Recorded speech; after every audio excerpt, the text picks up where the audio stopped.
Morning. It's about time I said something. I'm anti-racist.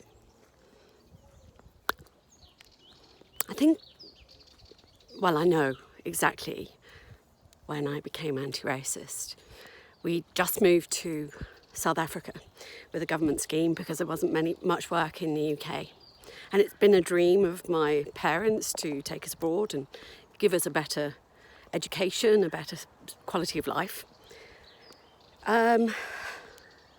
So we landed in Hillbrow. Sorry, we didn't land in Hillbrow. We landed in an airport. And I remember getting out of the plane for the first time. I'd never seen light so bright ever. And the palm trees and the air was so wonderful. I think I fell in love with Africa then. But we stayed in Hillbrow, which is one of the worst, highest crimes places in the world, for a few weeks, months. And then my father actually got a job in a little place called Rustenburg. And Rustenburg was sort of on the edge of Bophuthatswana at the time. It was during apartheid in 1981. And we were put into a little flat for the workers until we found a house. And I think I remember the first night there was this huge alarm going on. And then sounds of gunshots. Now it's all mixed up. I was 9 years old, forgive me, please. But, there was curfew. There was curfew against black people. And I'd never known anything like it. I came from the UK. And I think that was the moment I became anti-racist. And it was quite hard because I was adamantly anti-racist. As I went to school, I grew up a little bit. Obviously, I couldn't do much at the age of 9. But when I did grow up a little bit, I remember at the age of 15, we'd moved then down to the coast. We were in a tiny little right-wing town where lots of expats were actually, because there was lots of industry there. And so the work was there for artisans. And so there was a great community of us. But it was very, very right-wing. And I went to school there. I went to an all-girl, all-white school. First of all, I went to a mixed school. I must just add that, because when we first got there, I did go to a convent, which was completely mixed. And I remember that first realisation that somebody that had the word coloured written on their passports had a different colour skin from mine, and it wasn't darker, it was lighter.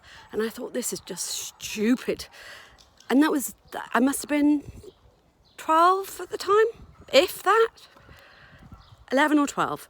So that didn't sit right with me either. But when I got to this all-girls, all-white school, I literally felt aggressive about racism because it was rife. It was absolutely rife. So when my literature teacher went off to do a tour around Europe, and we got a teacher in who was anti-racist like me, and she asked for volunteers to go and help her teach drama to underprivileged children in the townships. And we weren't allowed to go at the time. But I knew that was something that I wanted to do. So while she was my literature teacher, she used to take me and we used to go and teach young kids drama. And I remember it to this day. I was in a little church hall. Everybody used to tell me off for going into the townships and driving through, which was illegal. But it was a marvellous time, because I know how much joy we brought those kids. And there were lots of little things that happened. When the other teacher came back, she told me she wasn't going to pass me the following year because I'd done this. She decided that I'd been illegal because I was rebel because I'd gone into the townships. So she told me before I'd even started the year that she wasn't going to teach me. And also, we had Afrikaans as a first language, and I didn't understand it, and I was never taught it, and I was put at the back of the class with Engelse, pin your head back. So English lady, pin your hair back. You know, it's just, oh, I didn't have this at the time. I had quite a nice forehead, actually. But yeah, we were just put at the back of the class. Some people were taught, and they were taught really well, but they weren't the rebels like I was. So when it came to actually the first major vote of my life was to vote yes for everybody to have the right to vote, because to me it was a no-brainer. And to know that there were people that thought it was wrong, I was just so cross. So I used to go out with my big yes sticker. Absolutely I used to go out there, and I was 17 at the time. And you're quite brave, aren't you? I mean, I'd been the only one to work in an Indian shop in this middle of right-wing town, and got quite a lot of grief for that. And just little things like that I used to do to stir people and to show people that what they did was just unfathomable. But I was still just a little girl on her own. So what do you do? I obviously did lots of things like that. I carried on with drama. I found another wonderful drama teacher who used to help out and do drama in the townships again. So it was something that was really close to my heart. I used drama for raising money as well for charities that helped other people.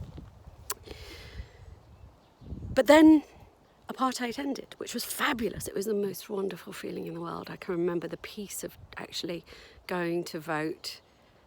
And I don't remember it all, because I'm just more of an activist than I remember dates and times type of girl. But it was so peaceful, it was so wonderful, and the music and the churches and everything. I went to an African church as well, because it was the only one that I actually felt the spirit in, rather than being told what to do. As I mentioned, did I mention I was a bit of a rebel? Yeah, so anyway, long story short is apartheid ended, which was wonderful.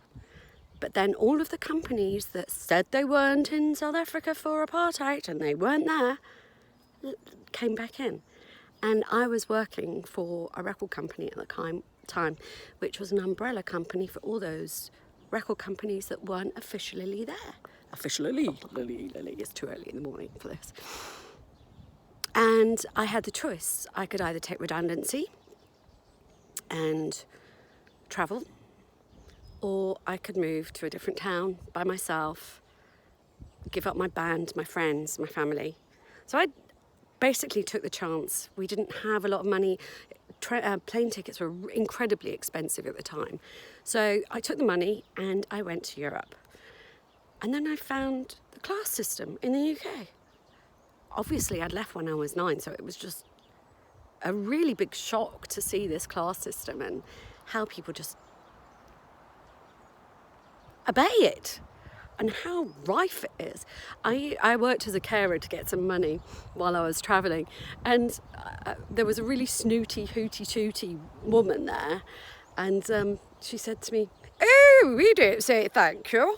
We don't ever say please or thank you. We just deserve it." And I thought, bloody hell, what on earth is this? Who do these people think they are? Anyway, if you've been following me, you know I had a brain tumour, a baby I said I wasn't going to have. I was told that I was a vain woman.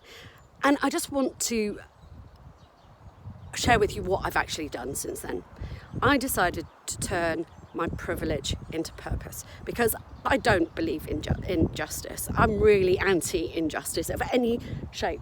And I've had it. Obviously, I was a young mum. Nobody saw me. Nobody heard me. I've been stuck in a homeless shelter where people said to me, "You will not get help because you speak too nicely," with baby in my hands. But I understand, and I am angry. But there is a better way. And I turned my anger into purpose, or my privilege into purpose. And that way I know that I'm doing something from a good place.